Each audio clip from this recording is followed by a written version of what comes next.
नमस्कार। जो आज चले जानते हैं झारखंड की ताजा खबरों को, लेकिन उससे पहले अगर आपने अभी तक इस चैनल को सब्सक्राइब नहीं किया तो सब्सक्राइब कर लें, जिससे कि आपको झारखंड की ताजा खबर रोजाना मिलती रहे। सबसे पहली बड़ी खबर, झारखंड में भगवान की शरण में पहुंची कांग्रेस श्री राम कथा में भाग लेने दिल्ली से धनबाद आ रहे प्रदेश प्रभारी। अयोध्या में भव्य श्री राम मंदिर में स्थापित रामलला के प्राण प्रतिष्ठा कार्यक्रम में पीएम नरेंद्र मोदी के शामिल होने की खबर के बाद भगवान श्री राम एक बार फिर से चर्चा में है। इस बार चर्चा के केंद्र में कांग्रेस पार्टी है, क्योंकि कांग्रेस की झरिया विधायक पूर्णिमा नीरज सिंह श्री राम कथा कार्यक्रम आयोजित कर रही है और इसमें शामिल होने झारखंड प्रदेश कांग्रेस कमेटी के प्रभारी अविनाश पांडे दिल्ली से झारखंड आ रहे।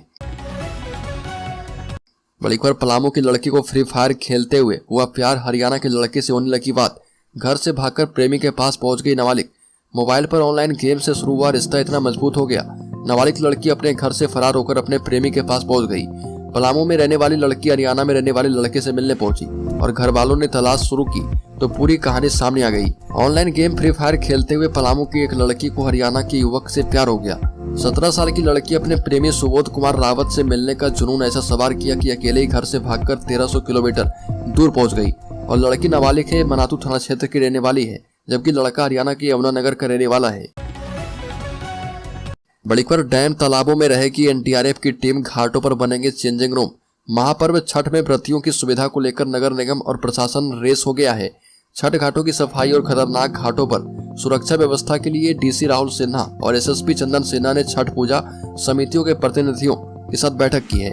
वहीं निगम प्रशासक अमित कुमार ने छठ घाटों का जायजा लिया। बैठक में डीसी ने आदेश दिया कि कांके, ध्रुवा डैम, हटनिया, चडरी और बड़ा तालाब में एनडीआरएफ टीम और स्थानीय गोताखोर तैनात करें। डैम तालाबों में जहां गहरे गड्ढे हैं उनकी बैरिकेडिंग करके लाल फीता एवं नोटिस बोर्ड लगाएं। छठ घाटों पर व्रतियों की सुविधा के लिए चेंजिंग रूम बनाएं। पूजा समिति के सदस्यों ने छठ घाटों में सुरक्षा एवं सुविधाएं देने की मांग की है। एसएसपी ने कहा कि छठ घाटों पर पुलिसकर्मी तैनात किए जाएंगे और घाटों पर वाहनों का प्रवेश रोका जाएगा। बड़ी खबर, झारखंड में सभी महंगे कर्ज लौटाएगी राज्य सरकार। मार्च तक हुडको को 200 करोड़ रुपए देगी सरकार। झारखंड सरकार ने महंगे दर पर लिए गए कर्ज को समय से पहले लौटाने का फैसला किया है। पहले चरण में rural electrification corporation limited, national cooperative development corporation और housing and urban developmental corporation को एकमुश्त 136 करोड़ रुपए लौटा दिए गए हैं। पिछले माह भुगतान की गई इस राशि के बाद झारखंड अब आरईसी और एनसीडीसी के कर्ज से मुक्त हो गया है। इस वित्तीय वर्ष के अंतिम माह यानी मार्च तक हुडको को करीब 200 करोड़ वापस करने की तैयारी की जा रही है। राज्य को लोन ट्रैप से बचाने की दिशा में इसे एक महत्वपूर्ण कदम माना जा रहा। इससे वित्तीय स्थिति बेहतर होगी और जो ऋण लौटाया गया है उस पर 13% तक सालाना ब्याज सरकार इन वित्तीय संस्थाओं को दे रही थी। बड़ी खबर, झारखंड ने कोल रॉयल्टी का 1.5 लाख करोड़ बकाया केंद्र से मांगा। मंत्री के साथ बैठक में मुद्दों पर चर्चा। राज्य सरकार ने केंद्र से कोल रॉयल्टी का 1.5 लाख करोड़ रुपए बकाया जल्द देने की मांग की। केंद्रीय ऊर्जा मंत्री आरके सिंह की अध्यक्षता में राज्यों और केंद्र शासित प्रदेशों के ऊर्जा मंत्रियों के 2 दिवसीय सम्मेलन के समापन अवसर पर झारखंड का प्रतिनिधित्व कर रहे मिथिलेश ठाकुर ने बकाया भुगतान नहीं होने के कारण आ रही दिक्कतों से केंद्र को अवगत करवाया और बताया कि राज्य सरकार ने मुख्यमंत्री उज्ज्वला झारखंड योजना की शुरुआत की है। इस योजना के तहत करीब 1500 करोड़ की लागत से गाँव और शहरों के अविद्युतीकृत स्थानों, टोलों और घरों तक बिजली पहुंचाई जाएगी। सम्मेलन के दूसरे दिन मंत्री मिथिलेश ठाकुर ने केंद्रीय विद्युत और नवीन एवं नवीकरणीय ऊर्जा मंत्री राजकुमार सिंह से कहा कि झारखंड में शुरू की गई योजनाओं को पूरा करने के लिए राशि की आवश्यकता पड़ेगी। अगली खबर, झारखंड से 2 बड़ी खबर आ रही है। झारखंड मुक्ति मोर्चा कार्यालय का घेराव करेगी पोषण सखी। अपनी मांग को लेकर पोषण सखी अब एक्टिव हो चुकी है और 8 नवंबर को यानी आज झारखंड मुक्ति मोर्चा कार्यालय का घेराव शुरू होगा। ये जानकारी जो है प्रदेश महासचिव प्रमिला कुमारी ने दी है। कहा कि मुख्यमंत्री झारखंड स्थापना दिवस के मौके पर पोषण सखियों को नौकरी पर फिर से रखने की घोषणा करें, अन्यथा बाध्य होकर सभी पोषण सखी सड़क से लेकर सदन तक आवाज उठाने को मजबूर होगी। सरकार की ओर से पोषण सखियों को लगातार आश्वासन मिलने के बाद भी अब तक इस दिशा में कोई पहल नहीं की गई है। इस याद को ताजा करने के लिए पोषण सखी झारखंड मुक्ति मोर्चा कार्यालय का घेराव करेगी।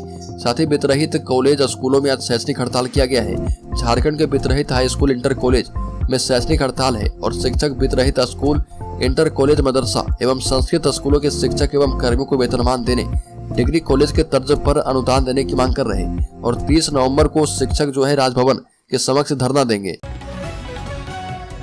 बड़ी खबर, राज्य के जमशेदपुर जिले में दिन दहाड़े घर में घुसकर बदमाश छात्र को बुरी तरीके से पीटे और इलाज के दौरान हुई मौत। जमशेदपुर के बोड़ान थाना अंतर्गत मिर्जा डी में जेकेएस कॉलेज के छात्र मनोज गोराई की पीट कर हत्या कर दी गई। मामले में शत्रुघ्न सिंह उर्फ पांचू और भारत सिंह और बंटी तिवारी के खिलाफ केस किया गया है और दोनों तीनों गिरुआ के रहने वाले हैं। मृतक के पिता शंकर गौरी ने बताया कि 4 नवंबर को उनका बेटा घर पर ही था। अचानक आरोपी घर में घुसे और बेरहमी से बेटे के साथ मारपीट की। गंभीर अवस्था में मनोज को परिजन एमजीएस लेकर पहुंचे। 6 नवंबर की सुबह मनोज की अस्पताल में मौत हो गई और पुलिस के मुताबिक किसी बात को लेकर उनके बीच विवाद हुआ था। बदला लेने के लिए आरोपियों ने घटना को अंजाम दिया। केस दर्ज करने के बाद जांच की जा रही है। पुलिस छापेमारी कर रही है। बताया जाता है कि पहले से विवाद के चलते ही हत्या की गई है। बड़ीकर ग्रेचुटी का लाभ नहीं देने वाले संस्थानों पर श्रम विभाग ने कसा शिकंजा। 80 संस्थानों को नोटिस दिया गया है। बता दें कि गुमला जिले के वैसे संस्थान जिनके द्वारा अपने कर्मचारी को ग्रेचुटी का लाभ नहीं दिया जा रहा, उन पर श्रम विभाग ने शिकंजा कसना शुरू कर दिया है। ग्रेचुटी एक्ट 1972 के तहत कम से कम 10 कर्मचारी वाला कार्यालय, संस्था या प्रतिष्ठान इसके दायरे में आते हैं। इन कर्मियों को ग्रेचुटी देना जरूरी है, चाहे संगठन निजी हो या फिर सरकारी। ये सभी पर लागू होता है। सरकार के द्वारा इसके अनुपालन को लेकर श्रम अधीक्षक को आवश्यक निर्देश दिए गए हैं। श्रम विभाग ने ऐसे शिक्षण संस्थान, हॉस्पिटल एवं अन्य प्रतिष्ठान जिनके द्वारा ग्रेचुटी का लाभ अपने कर्मचारी को नहीं दिया गया है, उन्हें नोटिस जारी किया गया है। श्रम अधीक्षक ने ऐसे 80 संस्थान को नोटिस जारी करके कारण परीक्षा किया है। बड़ीकर राज्य के चाईबासा जिले में पुलिस जवानों को नुकसान पहुंचाने की नक्सलियों की योजना विफल। पश्चिमी सिंहभूम जिले के कोयलकेरा थाना क्षेत्र के लेमसाडी गांव के समीप जंगली पहाड़ी क्षेत्र से पुलिस ने 2 आईईडी बरामद किए हैं। दोनों आईईडी पुलिस जवानों को नुकसान पहुंचाने के उद्देश्य से नक्सलियों के द्वारा प्लान किया गया था। बता दें कि प्रतिबंधित भाकपा माओवादी संगठन के शीर्ष नेता मिश्र बेसरा, अनमोल मोचू, चमन कांडे, अजय महतो भ्रमणशील है और इस सूचना पर चाईबासा पुलिस कोबरा 209 बटालियन अभियान चला रही है। बड़ीकर रोटवार जेल में ईडी अफसरों के खिलाफ साजिश पर हाईकोर्ट में सुनवाई। सीलबंद रिपोर्ट मांगी गई। झारखंड हाईकोर्ट ने जेल से ईडी अफसरों को फंसाने की साजिश और ईडी की जेल में छापेमारी से संबंधित रिपोर्ट मांगी है। चीफ जस्टिस संजय कुमार मिश्रा और जस्टिस आनंद सेन की कोर्ट ने एक याचिका पर सुनवाई के दौरान ईडी को 21 नवंबर को सीलबंद रिपोर्ट पेश करने का निर्देश दिया है। शिवशंकर शर्मा की याचिका की सुनवाई के दौरान प्रार्थी के अधिवक्ता ने कोर्ट के समक्ष कई मीडिया रिपोर्ट पेश करते हुए कहा कि जो भी बंद कुछ आरोपी अब ईडी अधिकारी के खिलाफ साजिश रच रहे हैं, सरकार के इशारे पर ऐसा हो रहा, इसलिए इस मामले में कोर्ट को खुद संज्ञान लेना चाहिए। और इसके बाद कोर्ट ने महाधिवक्ता को बुलाया। कोर्ट ने महाधिवक्ता से कहा कि यह गंभीर मामला है, इसको हल्के में नहीं लिया जा सकता है। बड़ीकर गढ़वा में हिंदू मुस्लिम विवाद, धार्मिक स्थल पर तोड़फोड़ और हंगामा, 20 लोगों को नोटिस दिया गया है। गढ़वा जिले के सदर थाना के बलीगढ़ गांव में धार्मिक स्थल पर तोड़फोड़ के मामले में न्यायालय अनुमंडल अधिकारी की ओर से दोनों पक्षों के 20 लोगों को नोटिस जारी किया गया है। मामले में थाना प्रभारी की ओर से इस मामले में प्रतिवेदन सौंपा गया था। प्रतिवेदन के आलोक में शांति भंग होने की गंभीर आशंका को देखते हुए यह नोटिस जारी किया गया है। न्यायालय की ओर से दोनों पक्षों को नोटिस जारी करते हुए जवाब देने के लिए कहा गया है। 1 साल तक शांति बनाए रखने के लिए 5-5 हजार रुपए का बंद पत्र राशि के 2 प्रतिभूतियों समेत लिखने का आदेश क्यों नहीं दिया जाए, ये भी लिखा गया है। मामले में जिन लोगों के खिलाफ नोटिस जारी किया गया है उसमें मुन्ना पांडे, अभिषेक चंद्रवंशी, नंदराम पच्चू चंद्रवंशी, अभिषेक पांडे, प्रिंस पांडे, उपेंद्र राम, शंकर राम, लिंडरा खान, मुद्दू खान, मुर्तुजा खान, मुमताज खान और फारूक खान शामिल है। बड़ीकर देवघर में बदमाशों का आतंक बढ़ गया है। लगातार बढ़ रही छिनतई की घटनाएं। देवघर नगर थाना क्षेत्र के निजामत हुसैन रोड में केनरा बैंक के समीप बदमाशों ने रिटायर्ड बैंक कर्मी विलियमसन टाउन निवासी जगदीश झा से 50,000 रुपए की छिनतई कर ली। ये घटना जो है करीब 1 बजे हुई और घटना के बाद वो तुरंत शिकायत देने नगर थाना पहुंचे। सूचना मिलते ही नगर थाने से ओडी अधिकारी एसआई ओम प्रकाश सिंह घटनास्थल पहुंचकर मामले की जांच की। जांच के दौरान आसपास के लोगों ने छिनतई की घटना की पुष्टि की और घटना को लेकर पीड़ित ने अज्ञात बदमाशों के खिलाफ नगर थाने में शिकायत दर्ज करवाई है। बड़ीकर राजमहल संसदीय सीट को लेकर तैयारी में जुट चुका है एनडीए और इंडिया गठबंधन। झारखंड मुक्ति मोर्चा से विजय हांसदा और भाजपा से ये है दावेदार। राजमहल संसदीय सीट पर जीत के लिए इंडिया और एनडीए खाद पानी डाल रहे। जातीय समीकरण और वोटरों की गोलबंदी में पलड़ा इंडिया गठबंधन का भारी है, लेकिन भाजपा हवा का रुख बदलने की जुगत में है। ये ऐसी सीट है जहां कांग्रेस ने 1971 में खाता खोला और अलग अलग चुनाव में 5 बार कांग्रेसी प्रत्याशियों ने राजमहल लोकसभा सीट से परचम लहराया। बता दें कि राजनीति ने करवट बदली और संताल परगना में शिबू सोरेन का जादू राजमहल तक पहुंचा और 1991 में साइमन ब्रांडी ने लोकसभा जीतकर कांग्रेस की मंशा को तोड़ा था। इस बार भी झारखंड मुक्ति मोर्चा राजमहल सीट पर तैयारी शुरू कर चुका है और कांग्रेस इस बार बैकफुट पर है। बड़ीकर रबी फसल की सिंचाई के लिए मोहम्मदगंज भीम बराज से नहीं मिलेगा पानी। झारखंड बिहार के हजारों किसान होंगे प्रभावित। पलामू के किसानों के लिए बुरी खबर है। किसानों को मोहम्मदगंज भीम बराज नहर से रबी फसल की सिंचाई के लिए पानी नहीं दिया जाएगा। इस कारण झारखंड और बिहार के सीमावर्ती क्षेत्र के हजारों किसान प्रभावित होंगे।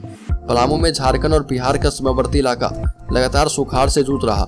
सीमावर्ती इलाके में अच्छी बारिश नहीं है और नतीजतन धान की अच्छी पैदावार नहीं हुई है। वहीं एक बार फिर से किसानों के लिए बुरी खबर है कि रबी फसल की सिंचाई के लिए किसानों को पानी नहीं मिलेगा। इस कारण झारखंड के पलामू और बिहार के गया और औरंगाबाद के किसान प्रभावित होने वाले हैं। उत्तर कोयल नहर परियोजना के मोहम्मदगंज भीमबरात से दाएं और बाएं नहर से छठ के बाद किसानों को पानी मिलना बंद हो जाएगा।